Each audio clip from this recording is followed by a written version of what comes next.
Binabantayang huwag maulit ang nangyaring unahan sa pagsakay sa barko sa Batangas Port. Dahilan, upang maipit ang ilang pasahero kahapon. Oras na ang binibilang para makabili ng tiket. Maswerte na kung hindi pa fully booked ang biyahe. Ang latest, silipin natin sa live na pagtutok doon ni Marisol Abduraman. Marisol! Emil, gutom at pagod ngang inabot ng ilang nating kababayan na hanggang ngayon ay nakapila pa rin para makakuha ng ticket dito sa Batangas Port. Nagkagulo naman ang ilan na magunahan na makapasok sa terminal. Ang ilan nga, naipit pa na maguna namang makasakay ng barko.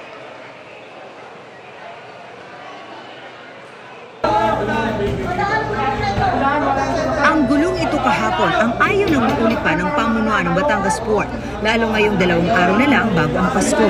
Sandali tuloy isinara ang terminal kahapon. Na talagang kaya nag-stop, isinara dahil punong-puno talaga. So inusog kami ng inusog, naglagay kami ng barrier para matino. Nagsasama-sama yung mga pasaway na nagde-demand. May mga naipit pa dahil nag-unahang makasakay sa barko. Sa ticket nila na pag alauna pa alas 3. Meron po. Pero marami nakakalusot na makakasakay sa hindi nila schedule? Marami oh. So how do you make sure, sir, na walang Si Coast Guard.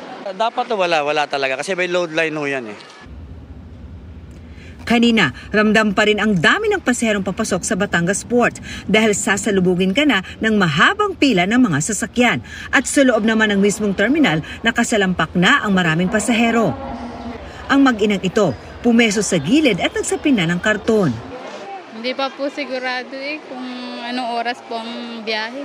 Bakit? Ang dami pong nakapila. Mga fully book na po. Oras na ang binibilang ng mga nakapila bago makabili ng tiket. Kaya marami ang dito na inabot ng antok at gutom. 7 oras na nga si Rica May sa pila nang akin siya makausap kanina.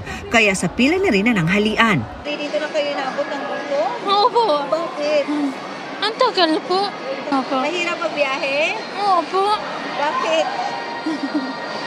Na putol-putol na tapos na tagal. Si Christopher naman, alas 8 pa ng umaga nakapila. Hindi nga namin, ba't napatagal ngayon? Nakikita lang namin dito alas 12 hanggang alas 13. Alas 12 naman ang biyahe? Ngayon lang, ma'am. Mahirap ba, sir, bumiyahe? Mahirap, ma'am. Bakit po? Napakadami ng tao. Hindi nga namin makakani kasi napakabagal din ng kani. Ayon sa pamunuan ng Batangas Port, hindi tuloy-tuloy ang pagbenta ng tiket para hindi magkagulo sa schedule. Siksikan lalo't manggagaling dito sa Batangas Port ang maraming papuntang Mindoro. Bukod pa sa mga Parumblon, Katiklan sa Aklan, Rojas sa Capiz at Bacolod City. Ang average daily rito, foot traffic sa Batangas is 6,000.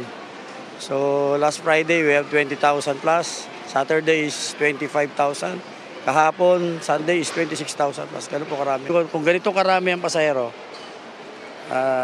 kulang barko. Siguro mga 3 long haul, yung malalaki, na magpabalik pa for this period alone lang.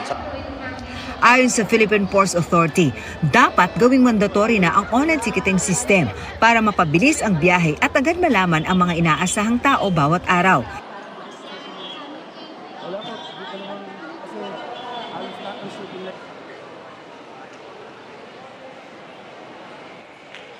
Balik tayo dito sa Batangas Port. Sa Batong Port sa Sorsogon, hile-hilera rin sa labas ng pantalan ang mga sasakyang tatawid ng Samar.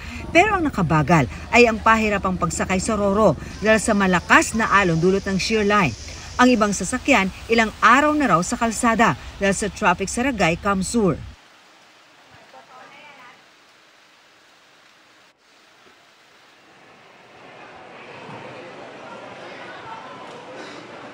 Balik dito sa Batangas Port as of 6 p.m. umabot na sa mahigit 16,000 ang bilang ng mga pasahero na nakatawid mula dito sa Batangas Port papunta sa kanilang mga destinasyon. Mas mataas yan kung ikukumpara sa 12,000 kaninang 2 p.m. at mas posible pa raw na madagdagan yan bukas sa mga hahabol sa Noche Buena. Emil.